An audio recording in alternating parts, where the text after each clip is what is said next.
5/11/2023 अव्यक्त बाप दादा की रिवाइज कोर्स की मुरली है 10/3/96 की।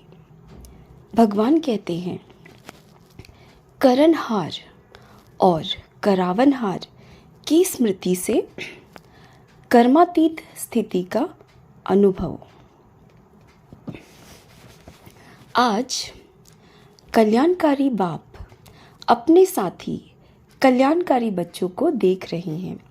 सभी बच्चे बहुत ही लगन से, प्यार से विश्व कल्याण का कार्य करने में लगे हुए हैं। ऐसे साथियों को देख बाप दादा सदा वाह साथी बच्चे वाह यह गीत गाते रहते हैं। आप सभी भी वाह वाह के गीत गाते रहते हो ना। आज बाप दादा ने चारों ओर के सेवा की गति देखी, साथ में स्व पुरुषार्थ की भी गति को देखा। तो सेवा और स्व पुरुषार्थ दोनों के गति में क्या देखा होगा आप जानते हो। सेवा की गति तीव्र है व स्व पुरुषार्थ की गति तीव्र है। क्या है? दोनों का बैलेंस है? नहीं है तो विश्व परिवर्तन की आत्माओं को व प्रकृति को ब्लेसिंग कब मिलेगी? क्योंकि बैलेंस से जो आप सभी को ब्लेसिंग मिली है वह औरों को मिलेगी। तो अंतर क्यों? कहलाते क्या हो? कर्म योगी व सिर्फ योगी। कर्म योगी हो ना, पक्का है ना? तो सेवा भी कर्म है ना। कर्म में आते हो, बोलते हो व दृष्टि देते हो, कोर्स कराते हो, म्यूजियम समझाते हो, यह सब श्रेष्ठ कर्म अर्थात सेवा है। तो कर्म योगी अर्थात कर्म के समय भी योग का बैलेंस। लेकिन आप खुद ही कह रहे हो कि बैलेंस कम हो जाता है। इसका कारण क्या? अच्छी तरह से जानते भी हो, नई बात नहीं है, वह बहुत पुरानी बात है। बाप दादा ने देखा कि सेवा व कर्म और स्व पुरुषार्थ अर्थात योग युक्त, तो दोनों का बैलेंस रखने के लिए विशेष एक ही शब्द याद रखो। वह कौन सा? बाप करावनहार है। और मैं आत्मा, मैं फलानी नहीं, आत्मा करनहार हूँ। तो करण करावनहार यह एक शब्द आपका बैलेंस बहुत सहज बनाएगा। स्व पुरुषार्थ का बैलेंस या गति कभी भी कम होती है। उसका कारण क्या? करनहार के बजाय मैं ही करने वाली हूँ या वाला हूँ। करनहार के बजाय अपने को करावनहार समझ लेते हो। मैं कर रहा हूँ। जो भी जिस प्रकार की भी माया आती है उसका गेट कौन सा है? माया का सबसे अच्छा सहज गेट जानते तो हो ही, मैं। तो यह गेट अभी पूरा बंद नहीं किया है। ऐसा बंद करते हो जो माया सहज ही खोल लेती है और आ जाती है। अगर करनहार हूँ तो कराने वाला अवश्य याद आएगा। कर रही हूँ, कर रहा हूँ, लेकिन कराने वाला बाप है। बिना करावनहार के करनहार बन नहीं सकते। डबल रूप में करावनहार की स्मृति चाहिए। एक तो बाप करावनहार है और दूसरा मैं आत्मा भी इन कर्म इंद्रियों द्वारा कर्म कराने वाली हूँ। इससे क्या होगा कि कर्म करते भी कर्म के अच्छे व बुरे प्रभाव में नहीं आएंगे। इसको कहते हैं कर्मातीत अवस्था।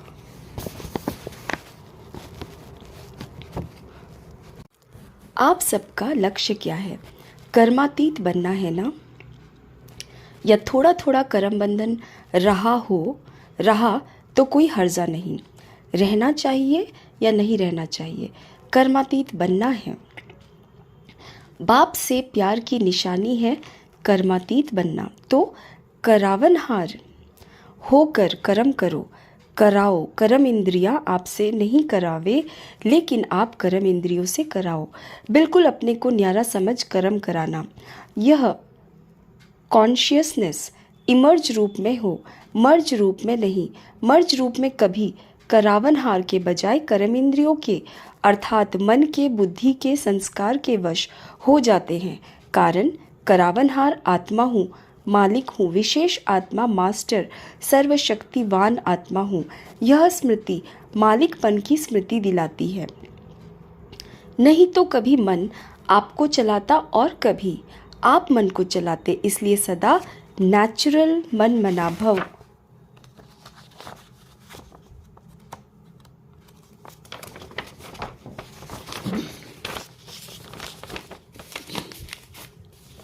की स्थिति नहीं रहती। मैं अलग हूँ, बिल्कुल, और सिर्फ अलग नहीं लेकिन मालिक हूँ। बाप को याद करने से मैं बालक हूँ और मैं आत्मा कराने वाली हूँ तो मालिक हूँ। अभी यह अभ्यास अटेंशन में कम है, सेवा में बहुत अच्छा लगे हुए हो, लेकिन लक्ष्य क्या है? सेवाधारी बनने का व कर्मातीत बनने का, कि दोनों साथ साथ बनेंगे? यह अभ्यास पक्का है। अभी अभी थोड़े समय के लिए यह अभ्यास कर सकते हो, अलग हो सकते हो, या ऐसे अटैच हो गए हो कि डिटैच होने में टाइम चाहिए। कितने टाइम में अलग हो सकते हो? 5 मिनट चाहिए, 1 मिनट चाहिए, व 1 सेकंड चाहिए। 1 सेकंड में हो सकते हो। पांडव 1 सेकंड में एकदम अलग हो सकते हो। आत्मा अलग, मालिक और कर्मेंद्रिया कर्मचारी अलग। यह अभ्यास जब चाहो तब होना चाहिए। अच्छा, अभी अभी 1 सेकंड में न्यारे और बाप के प्यारे बन जाओ। पावरफुल अभ्यास करो। बस मैं हूँ ही न्यारी। यह कर्मेंद्रिया हमारी साथी हैं, कर्म की साथी है, लेकिन मैं न्यारा और प्यारा हूँ। अभी 1 सेकंड में अभ्यास दोहराओ। ड्रिल सहज लगता है कि मुश्किल है? सहज है तो सारे दिन में कर्म के समय यह स्मृति इमर्ज करो तो कर्मातीत स्थिति का अनुभव सहज करेंगे, क्योंकि सेवा व कर्म को छोड़ सकते हो। छोड़ेंगे क्या? करना ही है।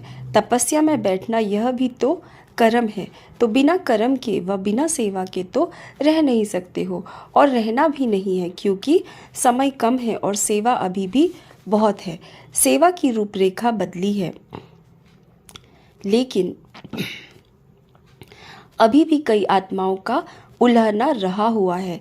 इसलिए सेवा और स्वपुरुषार्थ दोनों का बैलेंस रखो। ऐसे नहीं कि सेवा में बहुत बिजी थे ना, इसलिए स्वपुरुषार्थ कम हो गया। नहीं, और ही सेवा में स्वपुरुषार्थ का अटेंशन ज़्यादा चाहिए, क्योंकि माया को आने की मार्जिन सेवा में बहुत प्रकार से होती है।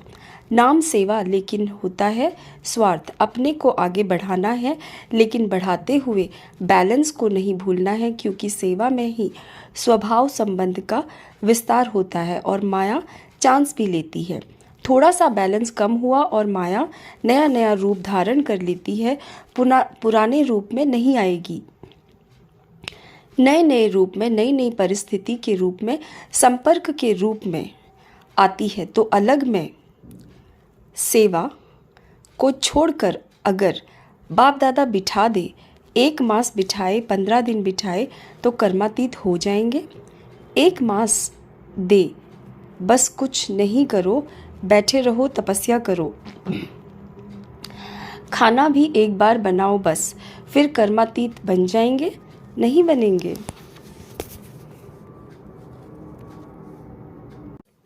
अगर बैलेंस का अभ्यास नहीं है तो कितना भी 1 मास क्या, 2 मास भी बैठ जाओ, लेकिन मन नहीं बैठेगा, तन बैठ जाएगा।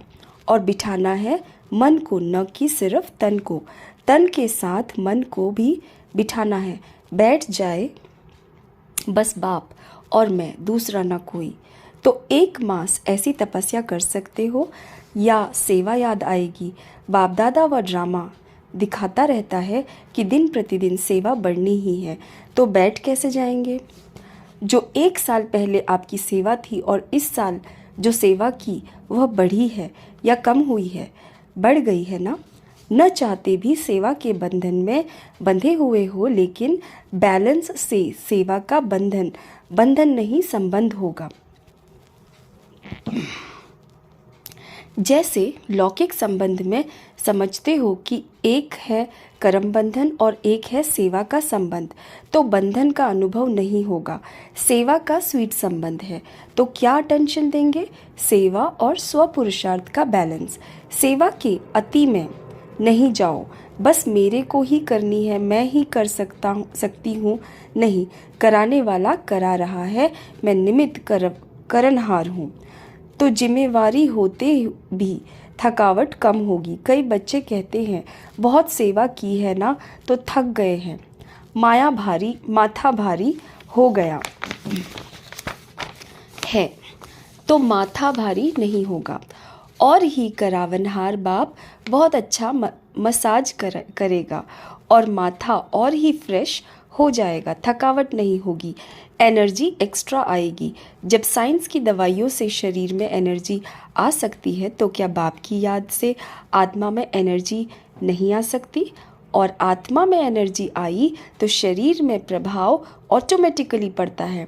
अनुभवी भी हो, कभी कभी तो अनुभव होता है, फिर चलते चलते लाइन बदली हो जाती है और पता नहीं पड़ता है। जब कोई उदासी, थकावट या माथा भारी होता है ना, तो फिर होश आता है, क्या हुआ, क्यों हुआ। लेकिन सिर्फ एक शब्द करनहार और करावनहार याद करो। मुश्किल है या सहज है? बोलो हाँ जी, अच्छा। अभी 9 लाख प्रजा बनाई है। विदेश में कितने बने हैं? 9 लाख बने हैं। और भारत में बने हैं? नहीं बने हैं। तो आप ही समाप्ति के कांटे को आगे नहीं बढ़ने देते। बैलेंस रखो, डायमंड जुबली है ना, तो खूब सेवा करो, लेकिन बैलेंस रखकर सेवा करो तो प्रजा जल्दी बनेगी, टाइम नहीं लगेगा। प्रकृति भी बहुत थक गई है, आत्माएं भी निराश हो गई हैं, और जब निराश होते हैं तो किसको याद करते हैं? भगवान बाप को याद करते हैं, लेकिन उसका पूरा परिचय न होने के कारण आप देवी देवताओं को ज़्यादा याद करते हैं। तो निराश आत्माओं की पुकार आपको सुनने में नहीं आती? आती है कि अपने में ही मस्त हो, मर्सीफुल हो ना। बाप को भी क्या कहते हैं? मर्सीफुल। और सब धर्म वाले मर्सी ज़रूर मांगते हैं, सुख नहीं मांगेंगे, लेकिन मर्सी सबको चाहिए। तो कौन देने वाला है? आप देने वाले हो ना, या लेने वाले हो? लेकर देने वाले दाता के बच्चे हो ना, तो अपने भाई बहनों के ऊपर रहमदिल बनो, और रहमदिल बन सेवा करेंगे तो उसमें निमित्त भाव स्वतः ही होगा। किसी पर भी चाहे कितना भी बुरा हो, लेकिन अगर आपको उस आत्मा के प्रति रहम है तो आपको उसके प्रति कभी भी घृणा या ईर्ष्या या क्रोध की भावना नहीं आएगी। रहम की भावना सहज निमित्त भाव इमर्ज कर देती है। मतलब का रहम नहीं, सच्चा रहम। मतलब का रहम भी होता है, किसी आत्मा के प्रति अंदर लगाव होता है और समझते हैं रहम पड़ रहा है, तो वह हुआ मतलब का रहम। सच्चा रहम नहीं, सच्चे रहम में कोई लगाव नहीं, कोई देह भान नहीं। आत्मा आत्मा पर रहम कर रही है। देह अभिमान व देह के किसी भी आकर्षण का नाम निशान नहीं।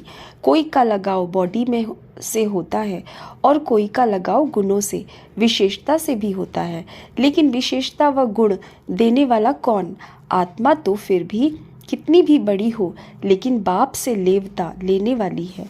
अपना नहीं है, बाप ने दिया है, तो क्यों नहीं डायरेक्ट दाता से लो। इसलिए कहा कि स्वार्थ का रहम नहीं।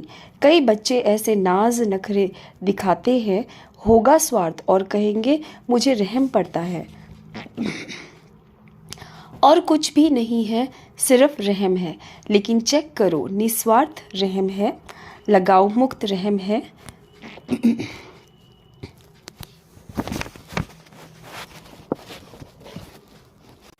कोई अल्पकाल की प्राप्ति के कारण तो रहम नहीं है, फिर कहेंगे बहुत अच्छी है ना, बहुत अच्छा है ना, इसलिए थोड़े की छुट्टी नहीं है। अगर कर्मातीत बनना है तो यह सभी रुकावटें हैं जो बॉडी कॉन्शियस में ले आती हैं। अच्छा है, लेकिन बनाने वाला कौन? अच्छाई भले धारण करो, लेकिन अच्छाई से मैं प्रभावित नहीं हूँ। न्यारे और बाप के प्यारे, जो बाप के प्यारे हैं वह सदा सेफ हैं। समझा? अगर सेवा को बढ़ाते हो और बढ़ाना ही है तो स्थापना को भी नज़दीक लाना है या नहीं? कौन लाएगा? बाप लाएगा, सभी लाएंगे, साथी है ना। अकेला बाप भी कुछ नहीं कर सकता।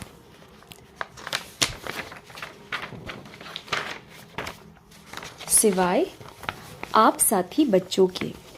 देखो, बाप को अगर समझाना भी है तो भी शरीर का साथ लेना पड़ता है। बिना शरीर के साथ के बोल सकता है? चाहे पुरानी गाड़ी हो चाहे अच्छी हो, लेकिन आधार तो लेना पड़ता है। बिना आधार के कर नहीं सकता। ब्रह्मा बाप का साथ लिया ना, तभी तो आप ब्राह्मण बने।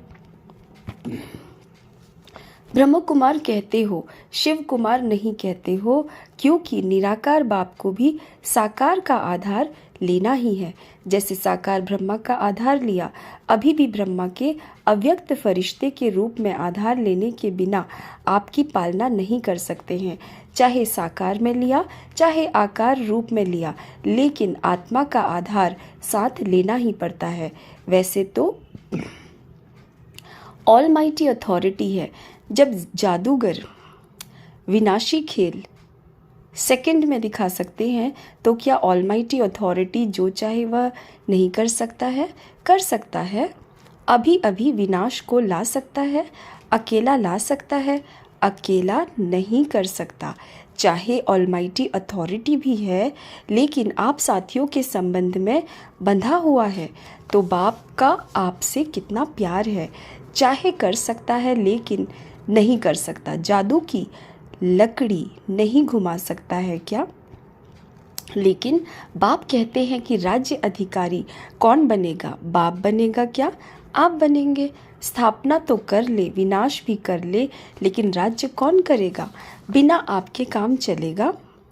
इसलिए बाप को आप सभी को कर्मातीत बनाना ही है, बनना ही है, ना कि बाप ज़बरदस्ती बनाए। बाप को बनाना है और आप सबको बनना ही है। यह है स्वीट ड्रामा।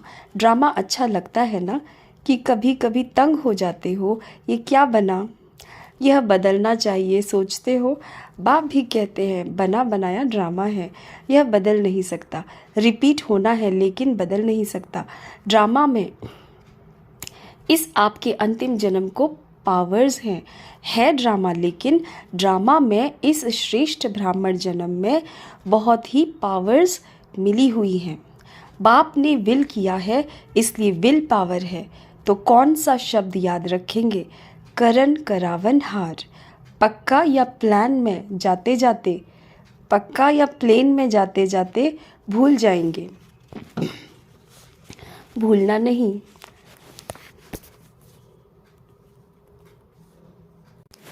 अभी फिर से अपने को शरीर के बंधन से न्यारा कर्मातीत स्टेज कर्म करा रहे हैं, लेकिन न्यारा देख रहे हैं, बात कर रहे हैं, लेकिन न्यारा मालिक और बाप द्वारा निमित्त आत्मा हूँ।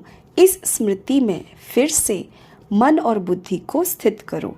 ड्रिल। अच्छा, चारों ओर के सदा सेवा के उमंग उत्साह में रहने वाले सेवाधारी आत्माएं सदा स्वपुरुषार्थ और सेवा दोनों का बैलेंस रखने वाली ब्लिसफुल आत्माएं सदा निस्वार्थ रहमदिल बन सर्व आत्माओं प्रति सच्चा रहम करने वाली विशेष आत्माएं सदा सेकंड में अपने को कर्म बंधन व अनेक रॉयल बंधनों से मुक्त करने वाले तीव्र पुरुषार्थी आत्माओं को बाप दादा का याद प्यार और नमस्ते। आज का वरदान है, आज्ञाकारी बन बाप की मदद व दुआओं का अनुभव करने वाले सफलता मूर्त भव। बाप की आज्ञा है, मुझ एक को याद करो। एक बाप ही संसार है, इसलिए दिल में सिवाय बाप के और कुछ भी समाया हुआ न हो। एक मत, एक बल, एक भरोसा। जहाँ एक है वहाँ हर कार्य में सफलता है। उनके लिए कोई भी परिस्थिति को पार करना सहज है। आज्ञा पालन करने वाले बच्चों को बाप की दुआएं मिलती हैं, इसलिए मुश्किल भी सहज हो जाता है। स्लोगन है, नए ब्राह्मण जीवन की स्मृति में रहो तो कोई भी पुराना संस्कार इमर्ज नहीं हो सकता। ओम शांति।